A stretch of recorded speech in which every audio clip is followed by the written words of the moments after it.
Hi friends, అమెరికాలో నివసించే ఒక జంట నగరం నుంచి కొంచెం దూరంలో ఒక ఇల్లు తీసుకున్నారు. సెలవుల సమయంలో నగరానికి దూరంగా ఉండి సంతోషంగా గడపడానికి ఆ ఇంటిని తీసుకున్నారు. ఒకానొక రోజు ఆ ఇంటికి వెళ్తూ ఉండగా దారిలో ఒక రెస్టారెంట్ దగ్గర ఆగారు. ఆ రెస్టారెంట్లో భోజనం చెయ్యాలి అని నిర్ణయించుకున్నారు. డోర్ ఓపెన్ చేయగానే టోపీ పెట్టుకున్న వెయిటర్ కనిపించాడు. ఆ వెయిటర్ వీళ్ళిద్దరిని లోపలికి ఆహ్వానించాడు. ఈ జంట రెస్టారెంట్లో భోజనం చేసి బిల్ కూడా కట్టేశారు. ఆహారం చాలా టేస్టీగా ఉంది అనుకుని అక్కడి నుంచి వచ్చేశారు. ఇంతవరకు అంతా సాధారణంగానే ఉంది. 2-3 వారాల తర్వాత అదే జంట తిరిగి ఆ ఇంటికి వెళ్తూ ఉండగా అదే రెస్టారెంట్లో భోజనం చేద్దాం అనుకున్నారు. అనుకున్నట్టుగానే వాళ్ళు దానికి చేరుకున్నారు. అక్కడ చూస్తే సేమ్ ఆర్కిటెక్చర్ గల బిల్డింగ్ ఉంది, కానీ బిల్డింగ్లో ఎలాంటి రెస్టారెంట్ లేదు. ఇంకా చెప్పాలంటే చాలా సంవత్సరాల నుంచి ఆ బిల్డింగ్ ఖాళీగా ఉన్నట్టు అనిపించింది. ఇక్కడ ఆలోచించాల్సిన విషయం, అసలు అలా ఎలా జరిగి ఉంటుంది? 2 వారాల ముందు భోంచేసిన ఫస్ట్ క్లాస్ రెస్టారెంట్ ఒక పాడుబడ్డ బిల్డింగ్ లాగా ఎలా మారిపోయింది? ఒకవేళ ఆ జంట ప్యారలల్ యూనివర్స్లోకి ప్రయాణం చేస్తూ ఉంటారా? ఒకవేళ నిజంగా వాళ్ళు ప్యారలల్ యూనివర్స్లోకి ప్రయాణం చేస్తూ ఉంటే మరి ఆ జంట నివసించిన నిజమైన యూనివర్స్ ఏమై ఉంటుంది? ఆ 2 యూనివర్సెస్లో ఏది నిజమైన యూనివర్స్? ఒక రెడిట్ యూజర్ ఈ స్టోరీని ఇంటర్నెట్లో పోస్ట్ చేశాడు. ఈ పోస్ట్ చేసి దీన్ని చాలామంది అంగీకరించారు. నిజానికి వాళ్ళకు కూడా ఇలాంటి సంఘటనలు ఎదురయ్యాయి. ఈరోజు వీడియోలో ఇలాంటి కొన్ని ప్యారలల్ యూనివర్స్ స్టోరీస్ గురించి తెలుసుకుందాం. వీటి గురించి తెలుసుకొని మీరు ఖచ్చితంగా ఆశ్చర్యపోతారు. అందుకని వీడియోని ఎక్కడా స్కిప్ చేయకుండా పూర్తిగా చూడండి. మరికెందుకు ఆలస్యం, let's start today's episode. Case number 1. రెడిట్లో Paddyjo95 అనే యూజర్ ఇలాంటి ఒక సంఘటనని షేర్ చేస్తూ పోస్ట్ పెట్టాడు. 7 సంవత్సరాల పాతదైన ఈ పోస్ట్లో యూజర్ ఏం చెప్పాడు అంటే, దాదాపు 4 సంవత్సరాల ముందు తన తమ్ముడితో కలిసి చుట్టుపక్కల ఉండే ప్రదేశాలని చూస్తూ వెళ్తూ ఉన్నప్పుడు సడన్గా వాళ్ళకి అడవి మధ్యలో ఒక కాంక్రీట్ రోడ్డు కనిపించింది. ఇక్కడ ప్రశ్న ఏంటంటే, అసలు ఆ రోడ్డు ఎందుకు విచిత్రంగా ఉన్నట్టు అనిపించింది? ఎందుకంటే వీళ్ళు నివసించే ప్రదేశంలో కేవలం మట్టి రోడ్లు మాత్రమే ఉన్నాయి. సదర్న్ అకాన్సాస్లో ఉన్న ఒక ప్రదేశంలో ఈ సంఘటన జరిగింది. ఇక్కడ అభివృద్ధి జరుగుతోంది, కానీ రాత్రికి రాత్రే కాంక్రీట్ రోడ్ నిర్మించేంత వేగంగా అయితే అభివృద్ధి జరగటం లేదు. అందువల్ల ఆసక్తితో ఇద్దరు రోడ్ మీద కాళ్లు పెట్టగానే వాళ్ల రోమాలు లేచి నిల్చున్నాయి. ఆ రోడ్ మీద దాదాపు 100 మీటర్స్ ప్రయాణం చేయగానే సడన్గా ఉష్ణోగ్రత 5 డిగ్రీలు పడిపోయింది.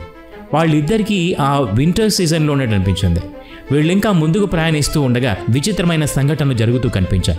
ఇక్కడేదో తేడాగా ఉందని వాళ్ళిద్దరికీ అనిపించింది. రోడ్డుకి 4 వైపులా రెడ్వుడ్ చెట్లను చూసి అనుమానం ఇంకా పెరిగింది. సదర్న్ ఆర్కాన్సాస్లో వీళ్ళు ఇలాంటి చెట్లను ఎప్పుడూ చూడలేదు.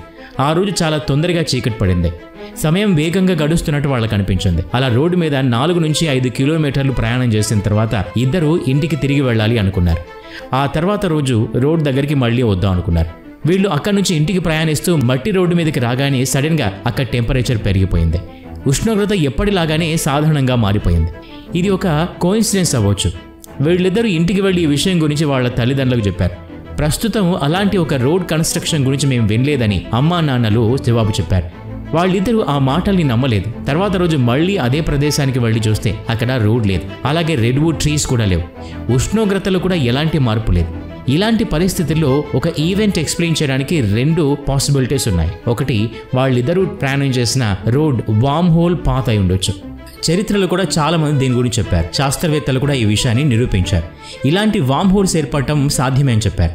రెండోది ఏంటంటే, ఈ ఇద్దరికి కూడా ఈ విషయంలో మిస్కాన్సెప్షన్స్ జరిగి ఉండొచ్చు. ఇదంతా ఒక భ్రమ లేదా ఇమాజినేషన్ అయి ఉండొచ్చు. ఇక్కడ ప్రశ్న ఏంటంటే, ఇది నిజంగా భ్రమ లేదా ఇమాజినేషన్ అయితే ఇద్దరికి ఒకేలా ఎలా కనిపించింది? ఎందుకంటే ఇది ఎలాంటి కోయిన్సిడెన్స్ అంటే ఇది జరగడానికి 1 in a billion ఛాన్స్ ఉంది. ఈ 2 కేసెస్లో ఏది సరైనదనిపిస్తుందో కింద కామెంట్ బాక్స్లో తెలియచేయండి. Case number 2. ఈ కేస్ వాచ్మోజో వెబ్సైట్ నుంచి రిఫరెన్స్గా తీసుకోవడం జరిగింది. సెప్టెంబర్ 9, 2009న జేమ్స్ రిచర్డ్ అనే వ్యక్తికి ఈ సంఘటన జరిగింది. ఇది తన అసలు పేరు కాదని రిచర్డ్ ముందే చెప్పేశాడు.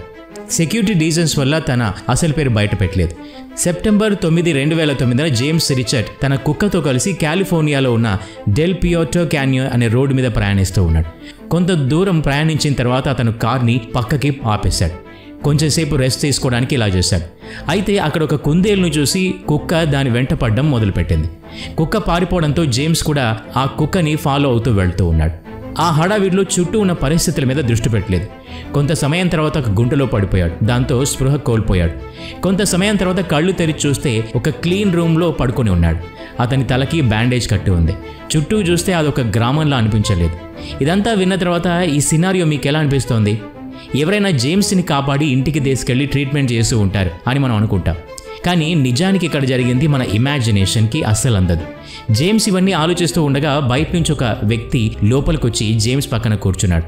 జేమ్స్ ఏమీ అడక్క ముందే ఆ వ్యక్తి నా పేరు జేమ్స్ అని తనని తాను పరిచయం చేసుకున్నాడు.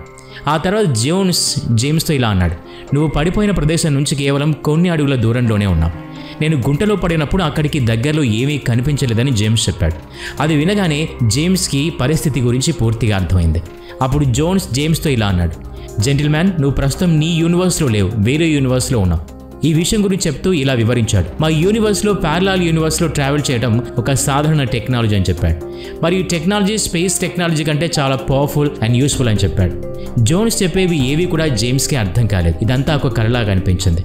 ఆ తర్వాత ఇద్దరు కొన్ని గంటలు కలిసి గడిపారు. బ్రేక్ఫాస్ట్ కూడా చేశారు. అలా వాళ్ళు చాలాసేపు మాట్లాడుకున్నారు.